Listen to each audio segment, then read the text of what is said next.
Bismillahirrahmanirrahim. Qala al-Imam al-Faqih Ibrahim bin Muhammad al-Bajuri asy-Syafi'i rahimallahu taala fi kitabih al-Mawahibil Laduniyah wal Syama'ilil Muhammadiyah. Nafanallahu bihim wa bi ulumihim wa bi kutubihim fi darain amin. Qauluhu wa bil madinati asyara sinina ay ba'dal hijrati fa innahu sallallahu alaihi wasallam hajara min Makkah yaumal khamisi wa ma'ahu Abu Bakar Siddiq radhiyallahu anhu. Rasulullah Shallallahu Alaihi Wasallam itu di Madinah selama 10 tahun. Di Madinah selama 10 tahun. Ai ba'dal hijrah, yakni setelah melaksanakan hijrah. Jadi dihitungnya itu setelah melaksanakan hijrah. Fa inna sallallahu alaihi wasallam, karena Nabi sallallahu alaihi wasallam itu hajara min Makkah yaumul khamis. Itu berhijrah dari Mekah ke Madinah itu pada hari Kamis. Wa ma'ahu Abu Bakarin radhiyallahu anhu, dan bersama Nabi itu ada Abu Bakar. Wa qadimal Madinah yaumal Itsnain, dan nyampe qadimah itu tiba, muncul, datang gitu ya. Dan datang ke Madinah itu yaumul Itsnain, pada hari Senin.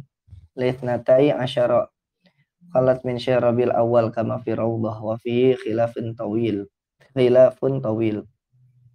Pada tanggal 12 di bulan Rabiul Awal gitu.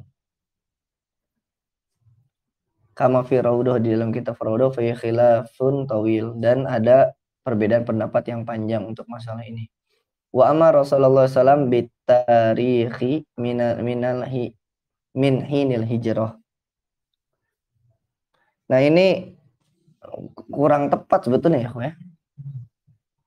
Di sini sebutkan Rasulullah itu memerintahkan tarikh itu, yakni kalender itu gitu ya kalau bahasa kita, itu dari awal hijrah. Nah, maka Syekh Muhammad Awam mengatakan yunzaru fi hadza. Ini perlu diteliti lagi nih. Karena Nabi tidak pernah memerintahkan itu. Fakana Umar awwalu man arroha ala ma qila wa ja'alahu minal muharram. Nah, ini yang betul ya. Umar bin Khattab itu adalah orang yang pertama kali membuat kalender hijriah gitu ya. Ya, ini ketika Nabi awal hijrah. Tapi dikatakan bahwasanya ja'alahu minal muharram. Itu dimulainya dari bulan Muharram, bukan bukan dari Ramadan ya, tapi dari Muharram. Wa aqama sallallahu alaihi wasallam bi Quba arba'an wa ishrina lailah. Nabi sallallahu alaihi wasallam itu bermukim di Kuba itu selama 24 malam. Wa assasa masjidaha, dan dibuatlah masjidnya. Masjid pertama itu Masjid Kuba yang dibuat ketika sampai Madinah. Tsumma kharaja minha, kemudian keluar tuh dari Kuba, minha fa'ad rokathu al-jum'ah fitorik. Kemudian di perjalanan itu ketemu hari Jumat. Fasolaha bil masjidil masyhur, maka sholatnya di tempat masjid yang masyhur. Tsumma tawajjaha ala rahilatihi lil Madinah wa arkha zumamuha fanadahu ahlu kullu darin ilaihim wa huwa yaqul khallu sabilaha fa innaha ma'murah. Fasarat tanduru yamina wa shimalan ila an barakat bi mahalli babil masjid. Sumasarat ila an barakat bi babi abi ayyub. Sumasarat wa burikat bimubrikiha al awal wa alqat unuqaha bil ardi. Fanazala sallallahu alaihi wasallam anha wa qala hadzal manzil insyaallah.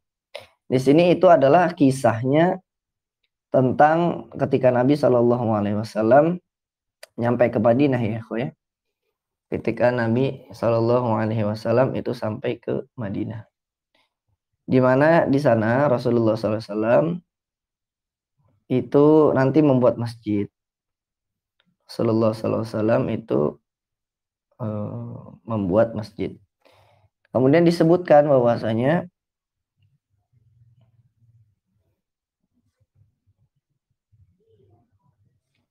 khallu sabila fa inna ma'murah, lepaskan unta saya saat itu tengah diperintahkan, yakni kemana Tuhan menghendaki. Nah, maka unta tersebut sendirinya mendekati rumah.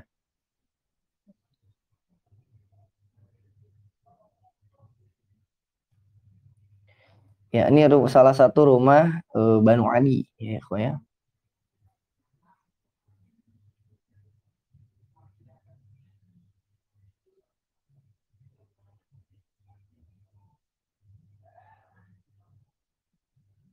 Jadi ada yang pernah menghentikan untanya Rasulullah. Akhirnya kata Rasulullah, biarkan untanya itu saja.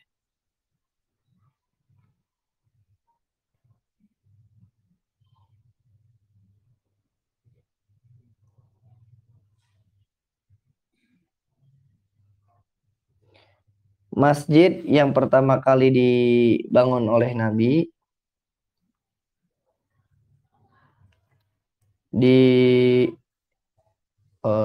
Madinah, ya, khususnya ketika perjalanan itu adalah Masjid Kuba. Ini ketika proses Nabi SAW itu hijrah dari Mekah ke Madinah. Gimana, ya, sebagaimana diriwayatkan 24 malam di situ. 24 malam, dan masjid bukan hanya sebagai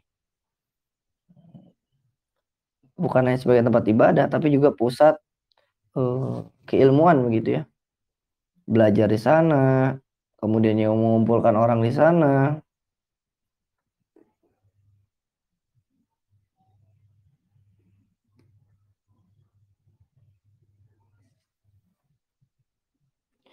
Kemudian disebutkan bahwasanya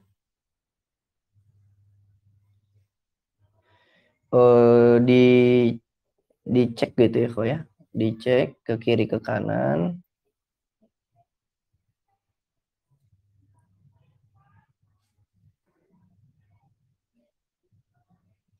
Barokat itu ngederung gitu, ya. Ternyata si ontanya ini menderum di tempat pintu masjid. Kemudian juga berderum juga di pintu Abi Ayub. Juga sama di tempat itu. Kemudian Nabi SAW mengatakan, hadal manzil insyaallah. Tempat ini nih insyaallah. Seperti itu.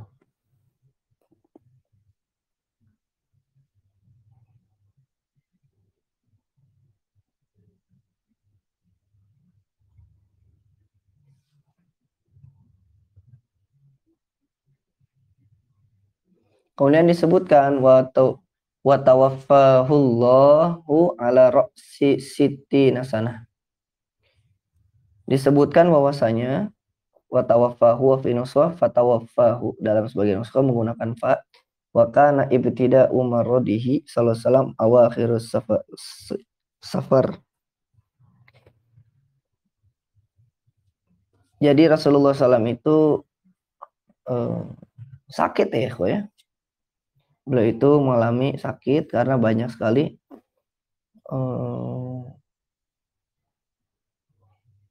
penyakit, termasuk juga Rasulullah SAW itu pernah terkena sihir, begitu. Kemudian beliau terkena, kalau sini sebutkan sifar, ya, penyakit kuning, begitu. Wa kanat muddatuhu salasata asyara yauman, dan itu penyakitnya itu selama 13 hari. Faqad khayyarahu Allah Ta'ala baina an yu'tiyahu min zahrati dunya ma sya'a wa baina ma indahu. Rasulullah SAW itu ditawarkan mau dapat keindahan dunia, gitu, ya. Maksudnya bisa kekal di dunia, kembangnya dunia, atau sesuatu, ya, bersama Allah lah, begitu. Fakhtara ma indahu. Maka Rasulullah SAW lebih memilih dengan Allah Subhanahu wa taala, gitu, alias meninggal, gitu, ya. Falamma akhbar Rasulullah bidzalika 'alal mimbar haitsu qala inna abadan khayyarahullahu ta'ala ila akhir fahim Abu Bakar radhiyallahu anhu. Maka ketika Rasulullah SAW mengabarkan hal tersebut, penyakit kuning itu penyakit ain, bukan. Kalau di kita Coba cek deh kalau nggak salah ginjal ya kok ya. Tapi ini ada khilaf ya Pak. Karena Rasulullah SAW diriwayatkan juga eh, itu ya karena banyak ya, diracun iya, kena sihir iya, banyak begitu. Penyakitnya itu banyak. Salah satunya ya itu tadi terkena penyakit kuning. Nah, ketika di atas mimbar Rasulullah SAW itu bersabda, Inna abdan khayyarahullahu ta'ala. Seorang hamba itu diberi pilihan oleh Allah Subhanahu wa taala. Ila akhir, sampai akhir. Maksudnya begini. Rasulullah SAW mengatakan, ada seorang hamba diberi pilihan oleh Allah. Mau terus hidup di dunia atau pulang gitu ya, kepada Allah. Akhirnya fahima Abu Bakar. Abu Bakar paham nih apa yang diomongin. Gitu. Waduh, kata Abu Bakar. Ini Rasulullah SAW ditawarin nih sama Allah. Mending di dunia selamanya atau meninggal gitu. Abu Bakar paham itu. Duna baqiyatis sahabah. Kalau sahabat yang lain belum paham. Annahu yakni nafsahu fabaka. Akhirnya tahu, waduh, itu mah diri Rasulullah gitu. Yang dimaksud abdan di situ ada seorang hamba diberi pilihan oleh Allah. Itu mah Rasulullah sendiri katanya. Akhirnya fabaka. Abu Bakar nangis. Waqala fadinak ya Rasulullah.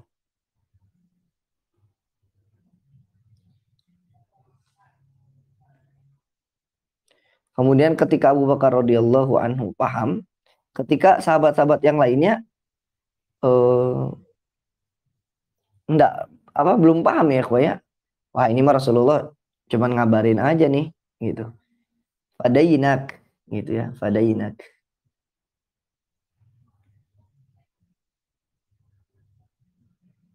Fadayinak.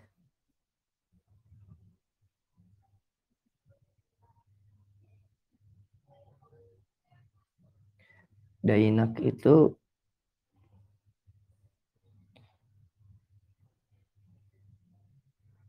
maknanya diserahkan gitu ya kok ya.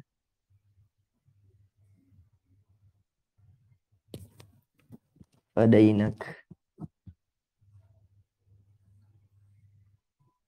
Fadainak ya Rasulullah bi abaina wa ummahatina. Bahkan kami menebus gitu ya engkau ya Rasulullah dengan ayah-ayah kami dan ibu-ibu kami gitu. Balahu biqaulihi. Kemudian Rasulullah SAW menghadap kepada Abu Bakar, kemudian beliau berkata,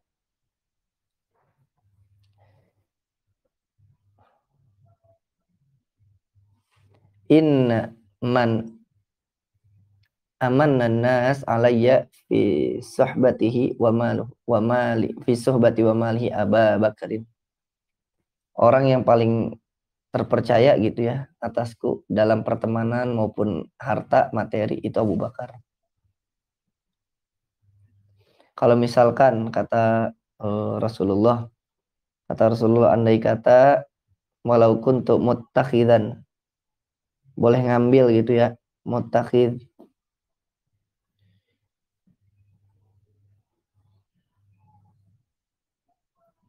maka aku dari andai kata aku boleh memilih gitu ya salah seorang dari penduduk dunia untuk menjadi kekasih, maka aku akan menjadikan Abu Bakar. La takhadtu Aba Bakarin khalilan, maka aku akan menjadikan Abu Bakar sebagai kekasihku.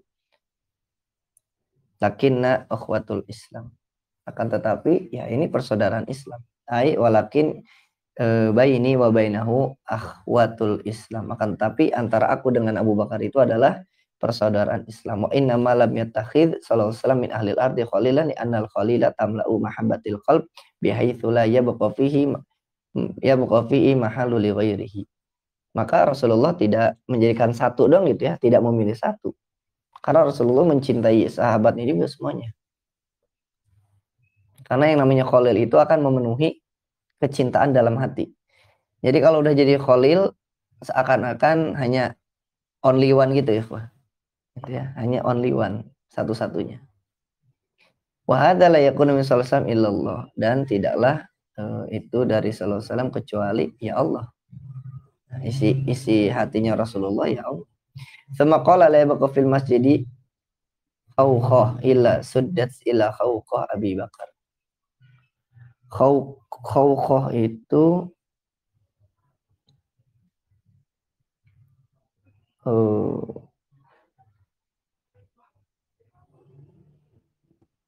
lubang ya, ya. Khawqah itu maknanya lubang.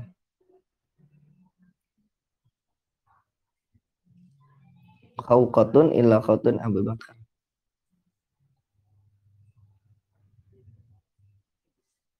Lubangnya sih maksudnya cahaya ya. Tidak tersisa seberkas cahaya di dalam masjid kecuali itu adalah cahayanya Abu Bakar. Seperti itu.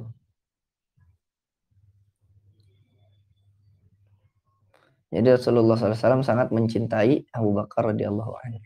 Wa fi hadza isyaratun zahir wa fi hadza isyaratun zahiratun li khilafatihi. Maka dengan demikian dengan riwayat tersebut ya itu menunjukkan sangat jelas bahwasanya Rasulullah itu memilih Abu Bakar As-Siddiq sebagai penggantinya nanti. Ya ini berbeda dengan pendapatnya orang-orang Syiah ya. Wa yu'ayyidu hadza amarahu sari'an an yusalliya bin nas. Dan yang mendukung pendapat tersebut yakni Abu Bakar menjadi khalifah pertama adalah ketika Rasulullah SAW menyuruh Abu Bakar secara sharih untuk menyolati manusia, dalam artian mengimami orang-orang. Seperti itu. Wa adzina lahu sallallahu alaihi wasallam nisa'uhu an yumarrada fi baiti Aisyata lima ra'ayna min hirsihi ala dzalik. Fatawaffahu Allahu yaumal itsnain hina ishtadda ad-duha kal waqti alladhi dakhala fihi ilal Madinah fi hijratihi. Kemudian Rasulullah SAW itu mengizinkan kepada istri-istrinya yang lain. Marrodo yumarrod itu artinya merawat gitu ya. Untuk merawat Rasulullah. Jadi Rasulullah mengizinkan istri-istri yang lain untuk merawat Rasulullah itu di rumahnya Aisyah. Begitu. Dimana ketika Rasulullah itu benar-benar berjuang melawan rasa sakit ya. Akhirnya Allah Subhanahu wa taala mewafatkan Rasulullah SAW itu pada hari Senin. Gitu. Ketika sedang waktu duha. Kalau waktu ladzi dakhala fi ilal Madinah sama seperti ketika beliau sallallahu alaihi wasallam itu masuk ke kota Madinah fi hijratihi dalam hijrahnya, intaha Ibnu Hajar. Jadi Rasulullah sallallahu alaihi wasallam ini ikhwah itu dia terkena penyakit gitu ya. Sifat basyariyah, sifat manusiawi ya. Kena penyakit karena banyak juga tuh bekas perang, disantet atau dikena sihir, diracun juga gitu.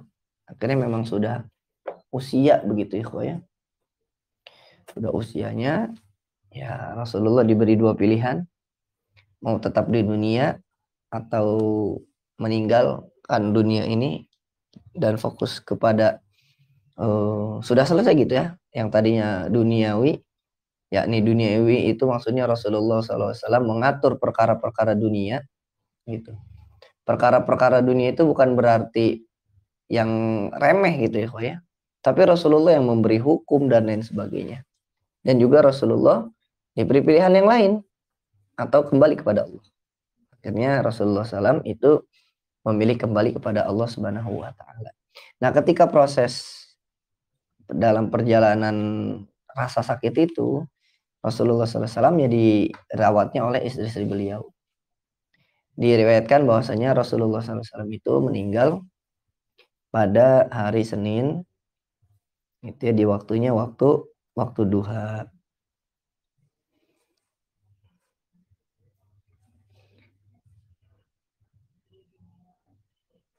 Ada waktu duha. Sama seperti ketika Rasulullah SAW masuk ke kota Madinah. Nah itu tentang wafatnya Rasulullah ya. Bab tentang wafat nanti ada di belakang lebih lengkap. Ya, ini cuman secara garis besar saja. Qauluhu dan ucapan musannif kita selesaikan mungkin hadis ini dikit lagi. Ala ra'si sittina sanah. Rasulullah SAW itu diwafatkan pada penghujung usia 60. Ai indastikmaliha, yakni setelah sempurnanya usia 60. Wa hadza yaqtadi kaunu sinnah sittina. Wa fi riwayat tuwfiya huwa ibnu khamsin wa sittina sanah. Di dalam riwayat yang lain mengatakan Rasulullah SAW wafat itu pada usia 65 tahun.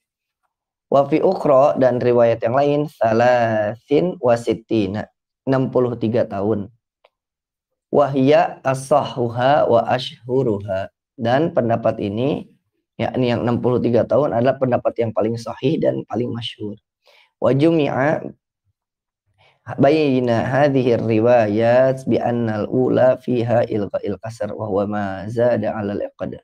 Wa thaniha sibab fiha sanatanil maulid wal wafa. Wa thalitha lam yu'adda fiha sanatal maulid wal wafa. Sanatal maulid basal. Wa kanat wafatu sallallahu ba'da an a'lamahullahu ta'ala bi qatira bi ajli bi surah idza jaa nasrullahi wal fath. Idh hiya akhir surah nazalat bi Mina yaumul nahr fi hajjatil wada wa qila qabla wafati bi thalathati ayyam. Nah, di sini disebutkan bahwasanya ulama, kan ini kan ada 3 riwayat nih. Pertama, Rasulullah wafat pada usia 60 tahun. Pendapat yang kedua, Rasulullah meninggal atau wafat pada usia 65 tahun.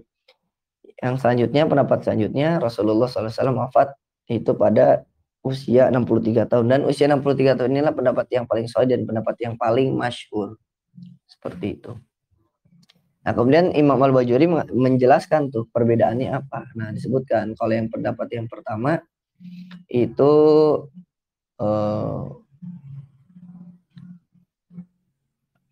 hanya diambil yang paling depannya gitu ya, kayak 60 gitu.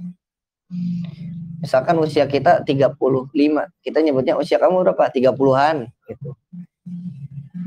Kemudian pendapat yang kedua, Rasulullah SAW itu wafat usia 65 tahun, maka disebutkan oleh Imam Bajuri itu ditambah dengan hari kelahirannya dan juga hari wafatnya. Nah, ada yang berpendapat 63 itu juga mengatakan bahwasanya Rasulullah memang wafatnya pada usia 63 tahun. Ketika Allah Subhanahu wa taala memberi tahu kepada Nabi Muhammad SAW untuk mendekati ini taqarrub ilallah dengan surat idza jaa nasrullahi wal fath idh ya akhiru suratin nazalat bi Mina. Ini dikatakan bahwasanya inilah akhir surat yang diturunkan di Mina pada hari Nahar, yakni Idul Adha, fi hajjatil wada, pada di mana di tahun itu haji wada. Wa qila qabla wafati bi thalathati ayyam. Dikatakan bahwasanya sebelum wafatnya beliau 3 hari sebelumnya. Seperti itu. Dan pendapat yang masyhur di kita ya usianya 63 tahun ya. Usia Rasulullah SAW wafat usia 63 tahun. Qaulu dan ucapan musannif wa laisa fi ra'sihi wa lihiyatihi ila akhir, dan tidaklah pada rambut beliau dan juga pada janggutnya, pada brewoknya ila akhir, ay wal halu annahu laisa fi ra'sihi wa lihiyatihi ila akhir. Fal wa'u lil hali wa jawaza al-isamu ja'laha al-atfi ja'laha al-atfi wa huwa ba'idun la fasidun kama za'amahu ba'duhum. Kemudian Rasulullah SAW itu tidaklah memiliki, ini nanti uban ya, sya'ratan bayidha, tidak memiliki uban di kepalanya dan di jenggotnya itu 20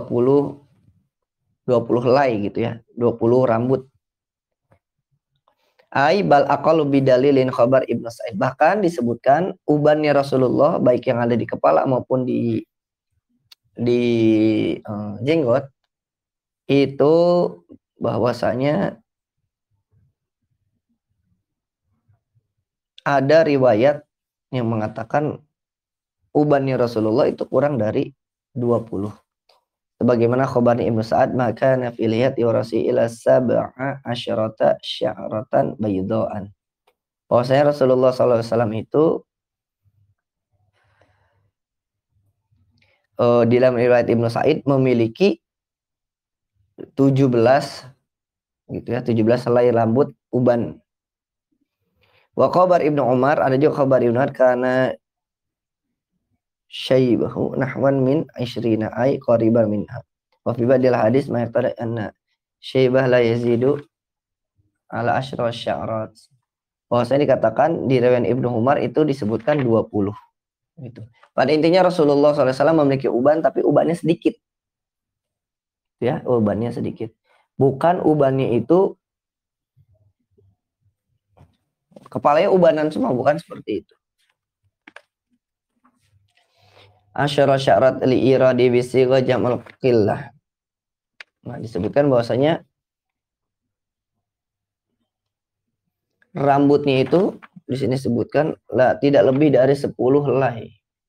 Gitu. Lakin qasadzalika bi an faqatahu bi an faqatihi wa fil mustadrak an Anasin lahu adada ma aqbala min syaibihi fil yati wa rasi'i ma kunta atau ma kuntu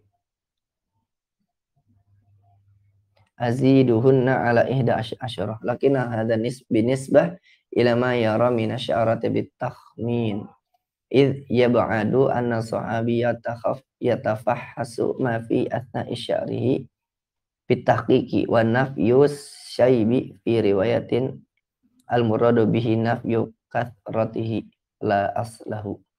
Di sini disebutkan bahwasanya di dalam riwayat-riwayat yang lain pun disebutkan di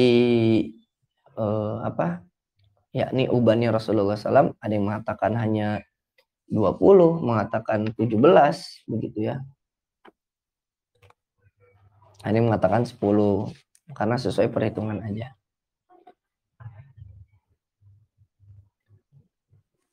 Dan itu dalilnya atau pendukungnya ya nanti akan dibahas gitu ya, akan dibahas tentang ubannya Rasulullah SAW. Nah di sini juga ada nih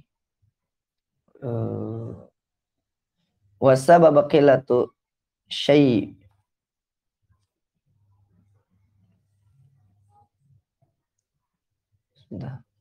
syaibun itu uban ya ikhwah.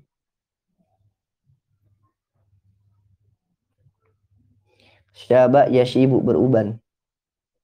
Syaib atau masyib itu ubannya.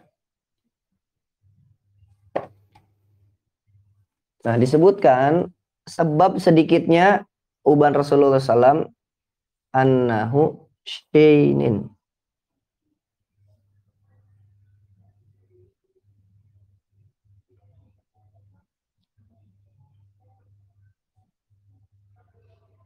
Karena sesungguhnya syaibun itu apa namanya? Uban itu adalah syainun, arun, aib, kurang baik gitu ya yang namanya uban itu gitu. Li'anna nisa'a yakrahunnahu ghaliban, karena perempuan itu mayoritas tidak suka dengan uban. Nah ini dia kaidahnya, wa man karoha minan nabi sallallahu alaihi wasallam syai'an kafara. Barang siapa yang membenci dari Nabi sallallahu alaihi wasallam sesuatu apapun, membenci dari Nabi sallallahu alaihi wasallam maka dia kafir. Maka jangan sampai kita terpengaruh oleh pemahaman-pemahaman yang salah ya, sehingga kita malah membenci sunnah Nabi sallallahu alaihi wasallam. Tidak mengamalkannya tidak apa-apa ya, namanya sunnah. Tapi jangan sampai membenci. Maka jangan sampai membenci. Wa min thamma sa'an Anasin lam yashinnahu Allahu bisyaibi wal muradu an syai'in anashinun inda man yukrahu la mutlaqan. Itu maksudnya adalah aibnya itu karena dibenci, bukan secara mutlak. Fala yunafi khabar, maka tidak menafikan suatu kabar anasyaiba wa qarun wa nur. Bahwasanya kan begini. Tadi kita bahas katanya uban itu aib, tapi itu ada riwayat bahwasanya uban itu adalah cahaya. Itu ya. Penerang, cahaya. Nah, terus kalau misalkan uban itu aib, kenapa ada riwayat itu? Gitu.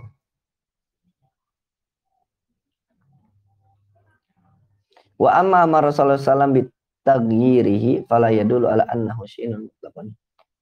Dan adapun Rasulullah SAW itu memerintahkan untuk merubahnya, falayadullu ala annahu syai'un mutlaq, maka itu tidak menunjukkan bahwasanya aib itu secara mutlak, bal nisbah ila ma marra, akan tetapi sebagaimana yang telah kita sebutkan. Jadi ya uban mah ubanan aja lah gitu. Cuman memang di zaman dulu uban itu tidak disukai oleh perempuan. Di zaman sekarang kita ada peci, ada kopiah gitu ya, pakai itu. Bal binisbah ila ma marra wal jam'u bainal hadis ma amkan ala min da'wan nasakh. Dikumpulkan dari berbagai hadis apa yang memungkinkan untuk mudah gitu ya, di mana untuk sesuai dengan dakwaan nasakh intaha mulakhasan minal Munawi Ibnu Hajar. Ikhwah, jadi Rasulullah SAW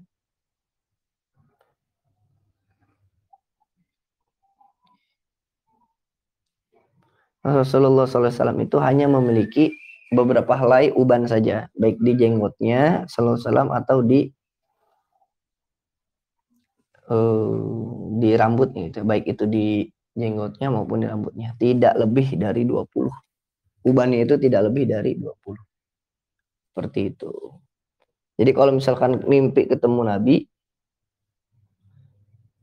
taunya rambut.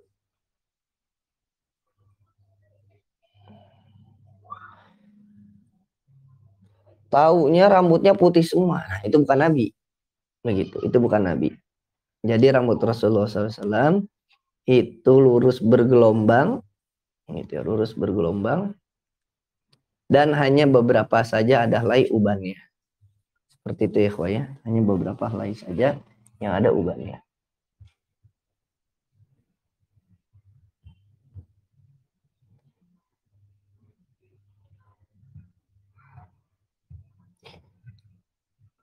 Tapi ikhwah, ada lagi yang ingin disampaikan atau yang ingin ditanyakan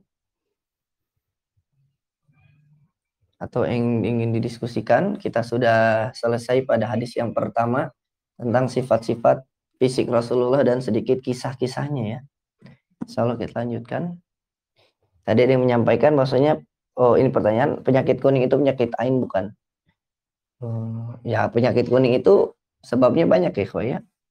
Bisa jadi sebab ain, tapi Rasulullah SAW ini bukan tentang penyakit ainnya itu. Penyakit kuningnya itu salah satu pendapat ulama saja ya. Itu disebabkan oleh diracun, kena sihir, gitu ya. Jadi timbullah penyakit.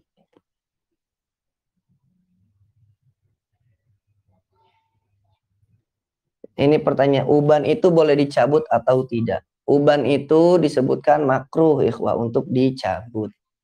Karena uban itu akan menjadi cahaya. Itu kalau tidak salah di kitab apa ya? Di kitab Riyadhus Shalihin. Kalau tidak salah di kitab Riyadhus Shalihin. Coba Al-Fakir cek dulu ya. Uban itu makruh untuk dicabut. Karena akan menjadi cahaya di hari kiamat nanti. Nah, seingat Al-Fakir itu di kitab Riyadhus Shalihin. Coba kita lihat ya. Ada lagi ikhwah yang ditanyakan? Atau di Adabul Mufrad? Kalau nggak salah di kitab ini ikhwah ya. Di kitab Riyadhus Shalihin. Tentang cahaya. Maksudnya uban itu adalah cahaya. Maka dari itu dimakruhkan kita mencabut cahaya tersebut. Al-Fakir lupa babnya ya. Ada di dalam kitab Riyadhus Shalihin tentang uban itu.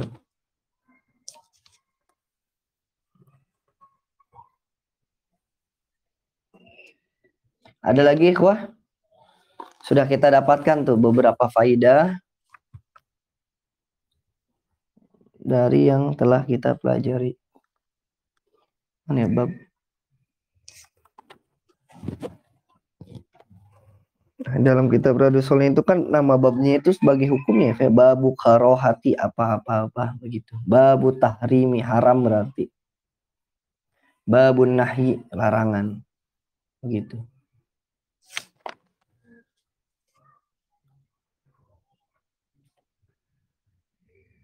Nah, ini dia ketemu. Syaibun. Di bab yang ke 297. Bab 297 halaman 601. Ini pertanyaan tentang uban ya. Ketemu juga ya. Tulisannya kecil soalnya.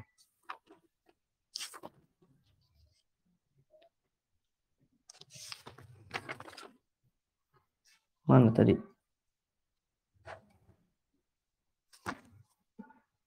Satu. Babun nahyi anin natfi asyaibi minal lihya wa ra's wa ghairiha.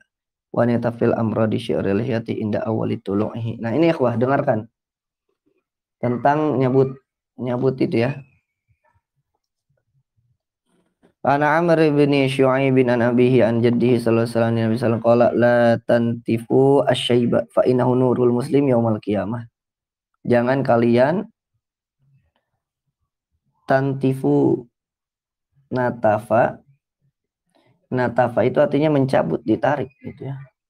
Jangan kalian tarik asyaiba. Syaib.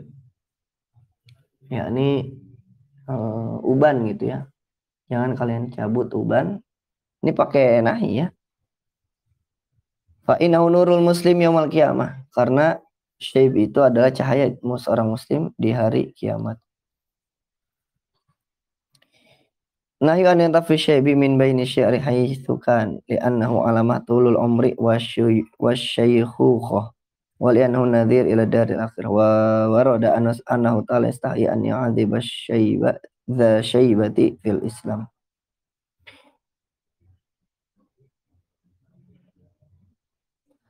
Terus Imam Nawawi kenapa memasukkan hadis ini ke bab ini ya? An Aisyah radhiyallahu anha qalat qala Rasulullah sallallahu alaihi wasallam man amila amalan laisa alaihi amruna fahuwa raddun.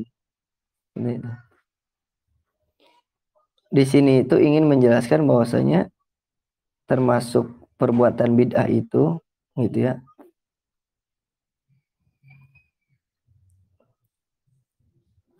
Adalah nyabutin uban ya, ketika pertama kali muncul. Jadi lebih baik dibiarkan saja. Itu di dalam kitab Riyadhus Shalihin. Jadi hukum mencabut uban itu makruh. Kalau pertanyaan boleh atau tidak, ya boleh aja.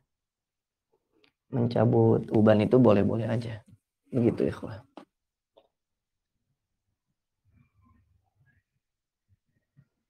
tapi lebih baik jangan. Tapi ada lagi ikhwah yang ingin ditanyakan?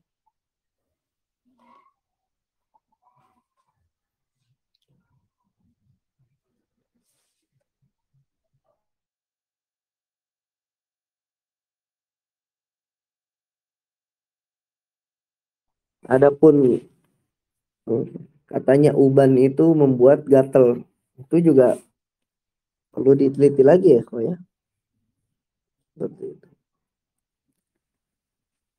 Karena kita tidak ubanan pun ya gatal kepala. Itu. Jadi kalau ada uban biarkan saja. Tidak perlu dicabut. Baik itu di kepala atau di jenggot brewok gitu ya.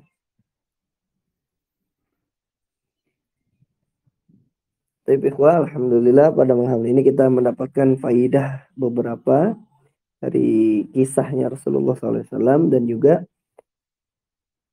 kita mengetahui tentang sifat rambutnya juga, berarti masalah uban ini ya. Sudah Al-Fakir kirim peringkasannya di pertemuan sebelumnya.